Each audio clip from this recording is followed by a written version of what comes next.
வணக்கம் கலையரசன். வணக்கம் பிரதர். எப்படி இருக்கீங்க? நான் நல்லா இருக்கேன். சூப்பர். ஸோ வெளியே வந்த பிறகு ரெஸ்பான்ஸ் எப்படி இருக்கு? ஆக்சுவலி என்ன டார்கெட்டுக்காக நான் உள்ள போயிட்டு வந்தேன்னா அதுதான் எனக்கு நடந்திருக்கு. ஸோ நான் வெளியே வந்துட்டு இப்போ பப்ளிக்ல விட்டு வெளியே வந்த உடனேயும் பார்க்குற எல்லாருமே வந்து இவர் பிக் பாஸ் கலையரசன் தானே அப்படிங்கிற நேம் தான் வந்துச்சு. ஸோ அகோரின்ற தாட் மாறி இருந்துச்சு. ஸோ அது எனக்கு ரொம்ப ஒரு பயங்கரமான ஒரு சந்தோஷம். பரவாயில்ல, நம்ம ஐடென்டிட்டி சேஞ்ச் பண்ணது பிக் பாஸ் தான். ஸோ அப்படின்னு சொல்லிட்டு பார்க்குற இடம் எப்போ கூட வரும்போது எல்லா இடத்துலையுமே வந்து செல்ஃபி எடுக்கிறவங்கள்ட்ட எல்லாமே வந்து பிக் பாஸ் கலையரசன் அதுதான். ஸோ அது எனக்கு ரொம்ப பாசிட்டிவாக இருக்கு. எனக்கு ரொம்ப பிடிச்சிருக்கு அந்த விஷயம். சூப்பர். எதனால நீங்க எலிமினேட் ஆயிருப்பீங்கன்னு நினைக்கிறீங்க? இல்லை, எதனால எலிமினேட் ஆயிருப்பேன் அப்படின்னா பெரிய அளவுல வந்து உள்ள நான் வந்து எந்த இதுவுமே நான் பண்ண கிடையாது ஆக்சுவலி. ஏன்னா என்னோட சில விஷயங்கள் உள்ள mentally physically some health issues, அதனால வந்து என்னால் அதிக ஃபோக்கஸ் பண்ண முடியல. அதனால மக்கள் தீர்ப்பு மகேசன் தீர்ப்பு தானே. ஸோ வாய்ப்பு இருக்கு. ஓகே, இதுக்கு மேல கலை உள்ள இருந்து என்ன பண்ண போறாரு, ஸோ அதுக்கு அவர் ஃபேமிலி கூட இருந்தா கூட ஹாப்பியா இருப்பாருன்றனால எலிமினேட் ஆயிருக்கலாம். பிக் பாஸோட எக்ஸ்பீரியன்ஸ் உங்களுக்கு எப்படி இருந்தது? பிக் பாஸ் வந்து இங்க இருக்க வெளியே இருக்கக்கூடிய மக்கள்லாம் வந்து அது ஒரு கண்டென்ட் லைக் இதுதான் ஸ்கிரிப்ட், இதெல்லாம் முன்னாடி அவங்க கொடுத்துருவாங்க அப்படிங்கறது மக்களுடைய பெர்ஸ்பெக்டிவ்ல அது வந்து ஒரு தவறான இது. நாங்க உள்ள போறதுக்கு முன்னாடியுமே அந்த மாதிரி தான் நானும் திங்க் பண்ணி போனேன். சரி, உள்ள போனா இந்த மாதிரிலாம் இருக்கும் போல. ஸோ ஏன்னா நிறைய ஷோஸ் பத்தி நம்ம படத்துல பாக்குறத தானே நம்புறோம். நம்ம உள்ள என்ன ரியாலிட்டியா நடக்குதுன்றது நமக்கு தெரியாது. ஸோ நான் உள்ள போகும்போது எனக்கு எந்த மாற்றமுமே எனக்கு தெரியல. வெளியே எல்லாருக்குமே ஒவ்வொரு இது இருந்திருக்கும். எனக்கு ஏன் தெரியல அப்படின்னா, நான் ஒரு 12-13 வருஷமா ஒரு ஆசிரமத்துல படிச்சிருந்தனால அந்த வீட்டுல அங்க மொபைல் இருக்கா, அந்த ஹாஸ்டல்ல மொபைல் இருக்காது, வெளி உலகத்தை பார்க்க முடியாது, உள்ளே ஸ்கூலு அப்படிங்கறனால எனக்கு எதுவுமே டிஃபரன்ஸா தெரியல. என்னோட மென்டல் அண்ட் பிசிக்கல் காரணமாக மட்டும்தான் எனக்கு டிஃப்ரெண்டா ஃபீல் ஆச்சு. தவிர பிக் பாஸோட வீடோ அங்க இருக்க கண்டஸ்டன்ட்னாலயோ எனக்கு ஐயோ இங்க இருக்கவே முடியல, இந்த வீடோட இது எனக்கு பிடிக்கல அப்படிங்கறது எனக்கு எதுவுமே இல்லை. ஸோ அது நல்ல ஒரு இதாக தான் இருந்துச்சு. உங்களுக்கு பிடிச்ச கண்டஸ்டன்ட்ஸ்லாம் யார்? எனக்கு பிடிச்ச ஒருத்தர் தான் சொல்லணுமா இல்ல எனக்கு பிடிச்சவங்க எல்லாம்? பிடிச்சவங்க அது எல்லாரும் சொல்லக்கூடாது. எனக்கு பிடிச்ச கண்டஸ்டன்ட்னா ஃபர்ஸ்ட் வந்து கனியக்கா. ஸோ அவங்கள ரொம்ப பிடிக்கும். நல்லா கேர் பண்ணி பார்த்துக்குவாங்க. தேவையில்லாம யார்கிட்டயும் பிரச்சனைக்கு போக மாட்டாங்க. ஸோ அந்த பிரச்சனை வந்தாலுமே அதுக்கான கரெக்டான சொல்யூஷன் கொடுப்பாங்க. அண்ட் தென் என்னை வந்து நிறைய முறை வந்து மோட்டிவேட் பண்ணிட்டே இருப்பாங்க. கலை, நீ இப்படி இருக்காத, இதை பண்ணுடா, அதை பண்ணுடா, நீ இப்படியே இருக்காத. சில பேர் ஃபால்ட் அவங்க சைட்ல இருக்கும், ஆனா நான் ஃபால்ட்டை அக்செப்ட் பண்ணிப்பேன், நானே ஏத்துக்குவேன். ஆனா அங்க இருக்க எல்லாருக்குமே தெரியும் கலை மேல தப்பு இல்லை அப்படிங்கிறது. தப்பு இல்லைங்கும் போது நீ ஏன் இப்படி அமைதியா உட்காந்துட்டு இருக்க அப்படிங்கறதெல்லாம் அந்த அக்கா சொல்லி கொடுப்பாங்க. ஸோ அதனால கனியக்கா பிடிக்கும். பார்வதி பிடிக்கும். ஏன்னா பார்வதி என்னோட தோஸ்து. 2 பேரும் மாமச்சானா தான் உள்ள இருந்தோம் ஃபர்ஸ்ட் ஒரு 2 வீக்ஸ். ஸோ அதனால பார்வதி ரொம்ப பிடிக்கும். ஒரு வந்து என்னதான் ஒரு கான்ட்ரவர்சி பீப்புளா இருந்தாலும் குழந்தை மாதிரி அப்படிங்கறதுனால பார்வதி பிடிக்கும். சபரி வந்து நான் ஒரு கண்ணோட்டத்துல ஃபர்ஸ்ட் என்னோட பார்வையில வந்து தவறாக இருந்துச்சு. ஒரு ஸ்டேஜுக்கு மேல அவனோட ரியல் கேரக்டர்ஸ் எல்லாம் தெரியவும் சரி ஓகே நம்ம தான் தப்பா நினைச்சிட்டோம் அப்படின்னு. அவன் பண்ணது தப்பு தான், பட் அதை அவ்வளோ ஈஸியா ஒருத்தர் வந்து அக்செப்ட் பண்ணிட்டு சாரி கேட்டுட்டு போவாங்களான்றது எனக்கு வித்தியாசமா இருந்துச்சு. ஏன்னா நம்ம ஒரு குருநாதர், பல பேத்துக்கு நம்ம டீச் பண்ணியிருக்கோம். ஆனா இவன் நமக்கே ஒரு பாடகத்தை கொடுத்துட்டு போயிட்டானே, அப்ப நம்ம அந்த அளவுக்கு நம்ம ஏன் அவனை யோசிச்சோம் அப்படிங்கிற மாதிரினால சபரி எனக்கு பிடிக்கும். எஃப்ஜி கொஞ்சம் பிடிக்கும். இவங்க தான் திவாகரன்னா இவங்க எல்லாத்துக்கும் முதல்ல திவானா தான் பிடிக்கும் எனக்கு. காரணம் என்னன்னா, திவானா இப்ப நான் இங்கே எவிக்ட் ஆகி வரப்ப கூட ஒரே அழுக, ஐயோ கலை, என்ன கலை தம்பி, ஐயோ நீ போயிட்டா எனக்கு யாரா சப்போர்ட் பண்ணுவா, என் கூட வந்து யாருமே நிக்க மாட்டாங்களே. போன அதுக்கு முந்தின வாரமும் நான் நாமினேஷன்ல இருக்கும்போதும் கடவுள்கிட்ட வேண்டிட்டே இருக்காரு, கலை மட்டும் வெளியே போயிடக்கூடாது, கலை மட்டும் வெளியே போயிடக்கூடாது அப்படின்னு சொல்லிட்டு. ரெண்டாவது அவரை ரொம்ப அவங்க பண்றது இதெல்லாம் வந்து எனக்கு ரொம்ப ஒரு மாதிரி சென்சிட்டிவா ஃபீல் ஆகும். என்னடா இப்படி பண்றாங்க பாவம். ஒரு எனக்கே வெளியே வந்து பார்க்கும் போதெல்லாம் அவரோட வீடியோஸ் எல்லாம் பார்த்து ரொம்ப ஒரு மாதிரி ரொம்ப சங்கடமாயிடுச்சு. என்னடா இந்த அளவுக்கு ஒரு போட்டு ஆவி வாங்குறானுங்க அப்படின்னு சொல்லிட்டு. ஸோ அதனால திவானா என்னோட ஃபேவரட். அவரை ரொம்ப மிஸ் பண்றேன் நான். ஸோ இப்போ வைல்ட் கார்டு கண்டஸ்டன்ஸா ஒரு 4 பேர் உள்ள போயிருக்காங்க. அவங்கள பத்தின கருத்து என்ன உங்களுக்கு? வைல்ட் கார்டு கண்டஸ்டன்ஸ் வந்து இப்போ போயிருக்காங்க ப்ரோ. 4 பேர் உள்ள போயிருந்தாலும் அவங்க வந்து தன்னை ராஜான்னு நினைச்சுக்கிட்டாங்களா என்னன்னு தெரியல. உள்ள ஆல்ரெடி ஒரு கேமிசம் இருக்கு, ஒரு கூட்டம் இருக்கு. மேபி இந்த வீக்ல அந்த 12 நாமினேஷன்ல ஒயில்ட் கார்டு இருந்தா ஒயில்ட் கார்டை தான் எஃபிக் பண்ணி விடுவானுங்க. அதனால உள்ள எங்க ஒரு டீம் இருக்கு.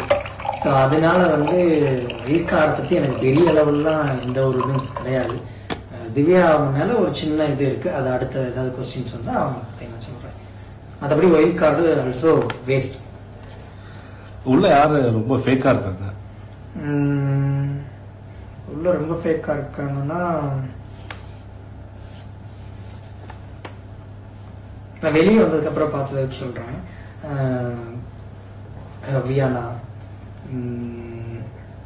வினோத் அண்ணா, இந்த 2 பேரும் மெயினா நம்ம எடுத்துக்கலாம். மெயினா வந்து வினோத் அண்ணா சொல்லலாம். பட் அவர் வெளியே நல்ல ஃபேவர் சப்போர்ட் இருக்கு. பட் உள்ள அவர் கூட வாழ்ந்து பார்த்தது நான் தானே, எனக்கு தானே தெரியும்.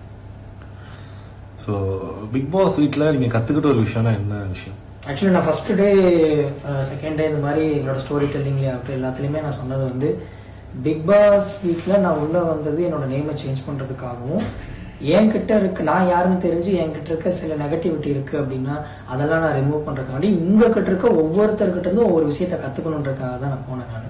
ஸோ அதே மாதிரி ஒவ்வொருத்தர்கிட்ட இருந்தும் ஒரு விஷயம் கத்துக்கிட்டேன். இப்போ சபரி கிட்ட ஒன்று கத்துக்கிட்டேன், கனிகா கிட்ட ஒன்று கத்துக்கிட்டேன். ஸோ அந்த மாதிரி ஒவ்வொருத்தர் ஒன்று கட்டுறேன். பிக் பாஸ் வீட்ல இருந்து என்ன கத்துக்கிட்டேன் அப்படின்னா லைக் நமக்கு சும்மா கத்திக்கிட்டே இருந்தா மட்டும் பத்தாது. அந்த கான்வர்சேஷன் கரெக்டானதா இருக்கணும். நம்ம வைக்கக்கூடிய முரண்பாடுகளாக இருந்தாலும் நம்ம வைக்கக்கூடிய கருத்துக்கள் வந்து இதா இருக்கணும். உள்ள அது பிக் பாஸ் வீட்டுக்குள்ளே இருந்தாலும் சரி, வெளியே இருந்தாலும் சரி, நம்ம பாட்டுக்கு நம்ம லவாலவான்னு கத்துறனால ஒன்றும் நான் நல்லவனும் கிடையாது, ஒருத்தர் அமைதியாவே இருக்கிறனால வந்து அவன் கெட்டவனும் கிடையாது இல்லையா. ஸோ பிக் பாஸ் வீட்டுக்குள்ள இருந்து நான் லேர்ன் பண்ணிக்கிட்டது இந்த ஒரு விஷயம் தான். பொறுத்தார் பூமி ஆழ்வார் அப்படிங்கிறது தான். ஸோ எபிசோட்ஸ்லாம் பார்த்துருப்பீங்கன்னு நினைக்கிறேன். ஸோ நீங்கள் உள்ளே இருக்கும்போது ஒருத்தரை நம்பியிருப்பீங்க, ஏன்னா அவரை வேற மாதிரி தெரிஞ்சிருப்போம். வெளியில் வந்தோடனே அவர் இப்படி கிடையாது, வேற மாதிரி இருக்காரு அப்படின்னா யாரு? இதுக்கு முன்னாடி இது ஓகே இந்த கொஸ்டின் சொல்றேன். இதுக்கு முன்னாடி ஒரு இதில் இன்னும் கற்றுக்கிட்டது பிக் பாஸ் இல்லை எப்படின்னா, அதாவது தண்ணியோட அருமை என்ன, ஃபுட்டோட அருமை என்ன, ஒரு காஸ்டியூம்ஸ், இதெல்லாம் அங்கே இருக்கும்போது தான் பாருங்கள. வெளியெல்லாம் எங்க வீட்டில் எனக்கும் என் ஒய்ஃப்க்கும் அதிகப்படியான சண்டை வந்ததே வந்து சாப்பாடு சாப்பிட மாட்டேன் அப்படிங்கிறது தான். ஆனா உள்ள அந்த ஃபுட்டோட ஏக்கம் ஒரு சின்ன ஒன்றும் இல்லை, லைக் ஒரு ஹாஃப் மைசூர் பா கொடுத்தாங்கன்னா அதில் இத்தினூன்னு எடுத்து வாயில வச்சோம்னா அப்படியே ஒரு சொர்க்கத்துக்கே போன மாதிரி ஒரு ஃபீல் ஆகும்.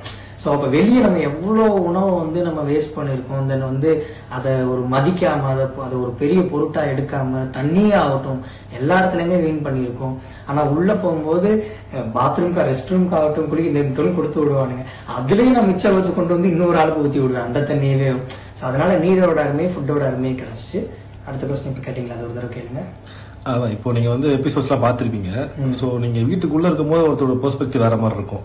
ஸோ வெளியே வந்தோடனே எபிசோட் பார்த்ததுக்கு அப்புறம் அவரு டோட்டலா வேற மாதிரி தெரியும் உங்களுக்கு. அந்த மாதிரி யாராச்சும் இருக்காங்க? அதுதான் வினோத் அண்ணா தான். அவரை பத்தின பாசிட்டிவிட்டியும் இருக்கு, நெகட்டிவிட்டியும் இருக்கு. ஸோ வினோத் அண்ணா உள்ள வந்து லைக் செம்ம டேலண்டட் பர்சன். அவரோட திறமைக்கு தான் நான் இது பண்ணுவேன். அதே மாதிரி ஒரு நல்ல தந்தை அப்படிங்கிறதையும் நான் லாஸ்ட் டே வரப்போ சொன்னேன். ஒரு பர்த்டே அப்போ நான் சொன்னேன், நான் அழுதுருப்பேன் நான் அந்த டைம்ல. பட் வெளியே வந்து பார்க்கும்போது வினோத் அண்ணாக்கு இவ்வளோ சப்போர்ட் இருக்கு, பயங்கரமான சென்னையோட சப்போர்ட்டு, சென்னை மக்களோட சப்போர்ட்டு, நிறைய இதெல்லாம் பார்த்தேன், இன்டர்வியூஸ் எல்லாம், ஓப்பன் மைக் எல்லாம் அதெல்லாம் பார்த்தேன் நான். அதுல எல்லாம் வந்து மக்கள் பயங்கரமா வினோத் அண்ணா சப்போர்ட் பண்ணியிருந்தாங்க. ஆனா உள்ள ஏன் அவர் வந்து திவாகரன் டார்கெட் பண்ணி இது பண்றாரு, தென் வந்து இப்போ 2 பேருக்கு ஒரு இது இருக்குன்னா இவங்க கிட்ட இருக்க விஷயத்த ஓகே இதை இங்க சொல்லி இவங்களை ஏற்றி விட்டு கொளுத்தி போட்டுருவார், அவ்வளவுதான். இந்த ஒண்ணுதான் அவர்கிட்ட இருக்க நெகட்டிவிட்டி. பட் வெளியே வந்து பார்க்கும்போது அவருக்கு இந்த அளவுக்கு ரெஸ்பான்ஸ் இருக்கான்னு பார்க்கும்போது பெருமையா தான் இருக்கு. அப்ப அவர் உள்ள அதை கம்மி பண்ணிருக்கலாமோ இல்ல அதை கரெக்ட் பண்ணிருக்கலாமோ அப்படிங்கிறது எனக்கு தோணுது. இப்ப நான் அவர் சொல்ல முடியாது இல்லையா, உள்ள நாங்க சொல்லி பார்த்தோம் பட் கேட்கல. பட் வெளியே இந்த அளவுக்கு அவருக்கு ரெஸ்பான்ஸ் இருக்குன்னு அவரே வெளியே வந்து பார்த்தா ஆச்சரியப்படுவார். ஏன்னா எல்லாருக்குள்ளயும் உள்ள ஒரு இது இருக்கும். அப்ப நான் அவர் உள்ள எப்படி இருந்தாருன்றது மனசாட்சிப்படி அவருக்கு தெரியும். ஸோ அதனால வெளியே வந்து பார்க்கும்போது அவரே ஆச்சரியப்படக்கூடிய தருணம் தான் இருக்குன்னு நினைக்கிறேன். சூப்பர். ஸோ ஃபேமிலியை மீட் பண்ண உடனே என்ன சொன்னாங்க? சரி வெளியே போட அப்படின்ட்டாங்க, கட்டி பொடுக்க வேற அனுப்பிவிட்டாங்க. அது ஒரு பர்சனல் இஷ்யூ காரணமாக நான் கிளம்பி என்னோட அப்பார்ட்மெண்ட்டுக்கு வலசரவாக்கம் நான் போயிட்டேன். நான் சரி போன உடனே ஃபர்ஸ்ட் போய் எல்லாத்தையும் பிள்ளைங்களாம் தூக்கிட்டு அட் பண்ணிட்டு உள்ள இருந்த உங்களுக்காக தான் வெளியே வந்து என்னால உள்ள இருக்க முடியல அப்படின்னு நான் இது பண்ணலான்னு பார்த்தா உள்ள நுழைஞ்ச ஒரு 10 நிமிஷத்துலயே கட்டி கொடுக்கலாம் தூக்கும் போது நீ கிளம்பு அப்படிங்கிற மாதிரி சொல்லிட்டாங்க. என்னென்ன actually when I my victored in Bigg Boss அப்போ ஒரு விஷயம் அங்க இருக்கவங்க சொன்னாங்க, ஐ டோட்டலி டிசப்பாயிண்டட். அது என்னோட பர்சனல், நான் அது அடுத்து நான் எதுலையாவது நான் என்னோட சேனல்லே அது சம்திங் அதை நான் சொல்றேன். அதனால வீட்டுல இருந்து பெரிய ரெஸ்பான்ஸ் வரல எனக்கு. பயங்கரமா என்ன அடிக்கடி தான் நடக்கல, போரான்ட்டாங்க முடிஞ்சு. கமருதீனை பத்தி சொல்லுங்க அப்படின்னு நிறைய பேர் கேட்டிருக்காங்க. ஓகே, கமருதீன் வந்து ஸ்டார்டிங்ல இருந்தே எனக்கு கமருதீன் வந்து ரொம்ப பிடிக்கும். காரணம் என்ன அப்படின்னா, அவனுக்குன்னு யாருமே இல்லை. அவனுக்கு வெளி உலகத்துல இருந்த 3 ஃப்ரெண்ட்ஸும் இறந்துட்டாங்க, அவங்க அம்மாவும் இறந்துட்டாங்க, ஸோ அவங்க அப்பா இல்லை. பட் அவன் வந்து பயங்கரமா கோவப்படுவான், எதுக்கெடுத்தாலும் கை வாங்கிடுவான். அந்த மாதிரி விஷயம் தான் கமருதீன் கிட்ட இருக்கும். பட் நான் அவன்கிட்ட ஃபர்ஸ்ட் டேல இருந்தே நான் சொல்றது, யார ஒரு ஹீரோ மெட்டீரியல்டா நீ, இந்த மாதிரி இந்த விஷயத்துக்காக இது ஒரு நேஷனல் டெலிவிஷன், இதுல போயிட்டு இந்த மாதிரி நீ பண்றது வந்து ரொம்ப தப்பு, இதனால உன்னோட ஃபியூச்சர் நீ ஸ்பாயில் பண்ணிக்காத அப்படின்னு கமருதீனுக்கு நிறைய அட்வைஸ் பண்ணிருக்கேன்.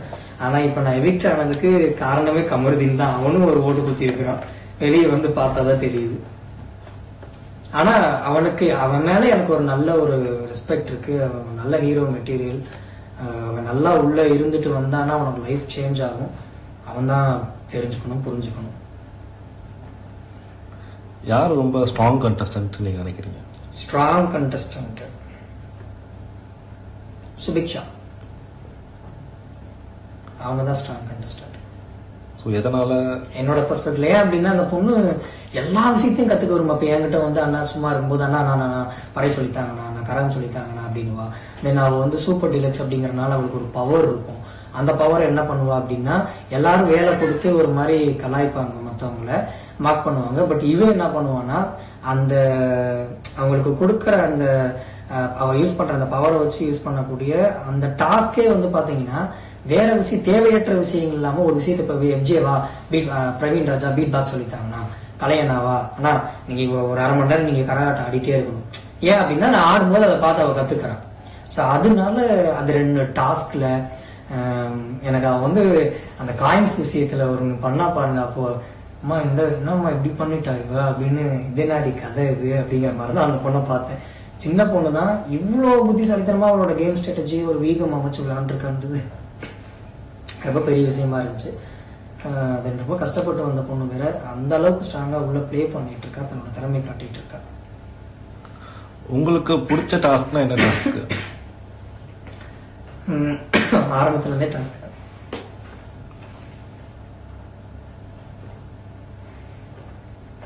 ஆரம்பத்துல இருந்தே எந்த டாஸ்க்மே எனக்கு பெருசான இன்ட்ரெஸ்டே கிடையாது. எனக்கு பிடிச்ச டாஸ்க் அப்படின்னா 2 டாஸ்க்.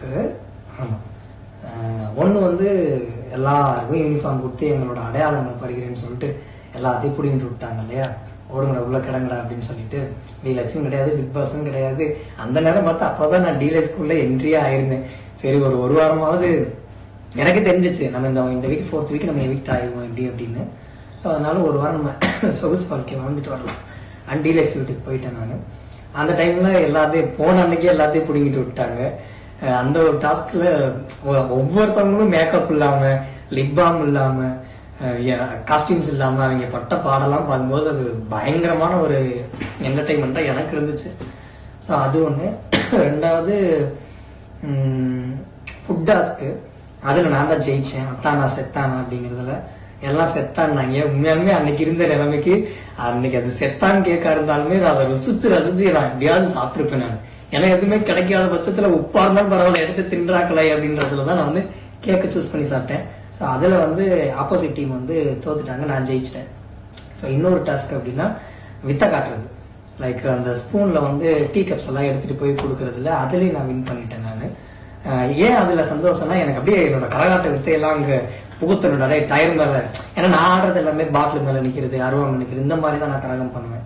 ஸோ கைத்துல நடக்கிற எனக்கு இந்த கம்பியில நடக்கிறது ஒன்றும் பெரிய விஷயம் இல்லை. எல்லாருமே கலை இது உனக்கான சான்சர் அப்படின்ட்டானுங்க. ஸோ அதே மாதிரி நான் போய் அதுலயே நான் வின் பண்ணேன். இந்த 3 டாஸ்க் எனக்கு ரொம்ப பிடிக்கும். சூப்பர். ஸோ இந்த 4 வைல்ட் கார்டு கண்டஸ்டன்ஸ்ல யார் பயங்கரமா டஃப் கொடுப்பாங்கன்னு நினைக்கிறீங்க? திவ்யா. மற்றவங்க எல்லாம் எனக்கு வெளியே இருந்து பார்க்கும்போது கோமாளி மாதிரி தான் இருக்குது. இந்த அம்மா லைக் இன்னும் ஒரு பாரு, அதனால இந்த அம்மா கொஞ்சம் உள்ள பயங்கரமா ஆட்டம் போடுறதுக்கான வாய்ப்பு இருக்கு. யார டைட்டில் வின் பண்ணுவாங்க நினைக்கிறீங்க? டைட்டில் வின் பண்ணுவாங்களா?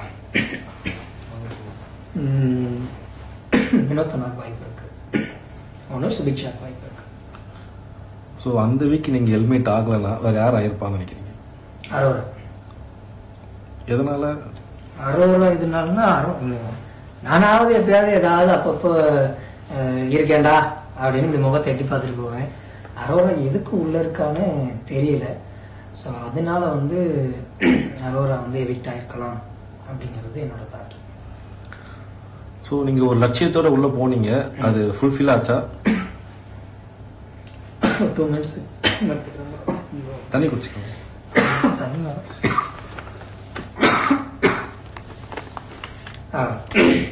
நான் வந்து உள்ள போயிட்டு கோப்பை வாங்கணும், டைட்டில் வின் பண்ணணும், டோர்மெண்ட்ல ஒரு 80 லட்சம் 90 லட்சம் அப்படிலாம் பிளான் போட்டுலாம் நான் உள்ள போக கிடையாது. ஸோ நான் என்ன லட்சியம் ஃபிக்ஸ் பண்ணி போனேன்னா, ஏன்னா உள்ள போறதுக்கு முன்னாடி பியோ டிரான்ஸ்பிளான்டேஷன் பண்ணிட்டு இருந்தேன், ஃபேஸ் சர்ஜரிக்காக மூவ் பண்ணிட்டு இருந்தேன், பாடி டிரான்ஸ்பிளேஷன் நிறைய விஷயம் பண்றதுக்காக எல்லாமே மூவ் பண்ணிட்டு இருந்தேன். காரணம் என்ன அப்படின்னா, எனக்கு இந்த முகத்துல வாழவே இந்த உலகத்துல பிடிக்கல. எனக்கு வந்து இந்த முகம் வேணாம், இந்த இது வேணாம், அகோரின்றது வேணாம் அப்படின்றத சேஞ்ச் பண்றதுக்காக வெளியே இது பண்ணிட்டு இருந்தேன். அந்த நேரம் பார்த்து லக்கா வந்துச்சு பிக் பாஸ். இதாண்டா நமக்கு சரியான ஒரு வாய்ப்பு, இதை நம்ம பயன்படுத்தணும் அப்படின்னு சொல்லிட்டு நான் ஃபர்ஸ்ட் டே உள்ள என்னோட இன்ட்ரோ கொடுக்கும் போதே வந்து அப்பயே நான் சொன்னது அதுதான். நான் வந்து இதுக்காக தான் வந்திருக்கேன், என்னோட நேம் நான் வந்து சேஞ்ச் பண்ணணும், என்னோட ஐடென்டிட்டி நான் சேஞ்ச் பண்ணணும் அப்படின்னு விஜய் சார் கிட்ட சொன்னதும் அதுதான். உள்ள போயிட்டு ஒரு டாஸ்க்ல டைட்டில் வின்னரை பத்தி சொல்லுங்க அப்படின்னு சொல்லும்போது அப்பயும் நான் சொன்னதுதான், என்கிட்ட இருக்கிற கோப்பையை பாதுகாக்க முடியலப்பா, வாங்கின கோப்பையே இவ்வளோ இருக்கு, அதுவே இப்ப எப்படி இருக்குன்னே தெரியாத அளவுக்கு போயிடுச்சு என் லைஃபே. வாங்கி என்ன பண்ண போறேன், அந்த மைண்ட் செட்ல நான் வரவும் இல்லை. அதுல வந்திருந்தா கண்டிப்பா நான் உள்ள எஃபோர்ட் போட்டு ஆடி இருந்திருப்பேன் நான். பட் நான் வந்து என்னோட ஐடென்டிட்டி சேஞ்ச் பண்றதுக்காக, தென் என்னோட ஃபேமிலிக்காக, தென் சொசைட்டில இருக்க பீப்புளோடைய பெர்ஸ்பெக்டிவ் மாத்தணும் அப்படிங்கிறதுக்காக தான் நான் உள்ள போனேன். அது நான் 1 month இருந்தேன் அப்படிங்கிற பட்சத்துல அந்த 1 monthல இவ்வளோ டக்குன்னு சேஞ்ச் ஆகிருக்கும் அப்படின்றத எனக்கே ஒரு ஆச்சரியமா தான் இருந்துச்சு. ஸோ அந்த லட்சியத்தை நான் அடைச்சிட்டேன். மக்களுக்காக என்ன சொல்ல விரும்புறீங்க?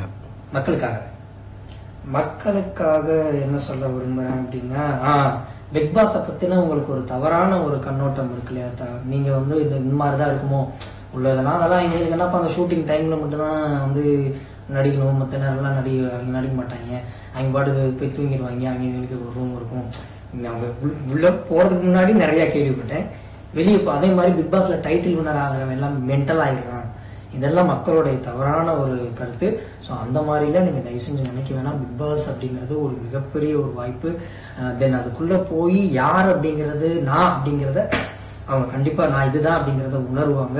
ஸோ உள்ள இருந்து நிறைய லேர்ன் பண்ணிக்கிட்டு வருவாங்க. ஸோ அவங்க அதுக்குள்ள ஒருத்தன் வந்து ஒரு ஒன்றும் இல்லை, பிக் பாஸ் ஒரு 1 week ஒருத்தன் இருந்துட்டு வந்துட்டாலே வெளியே சர்வே பண்றது ரொம்ப ஈஸியாயிரும். எல்லா இடத்துலயுமே ஃபைட் இந்த மாதிரி போக மாட்டாங்க, நிறைய விஷயத்தை கத்துக்குவாங்க.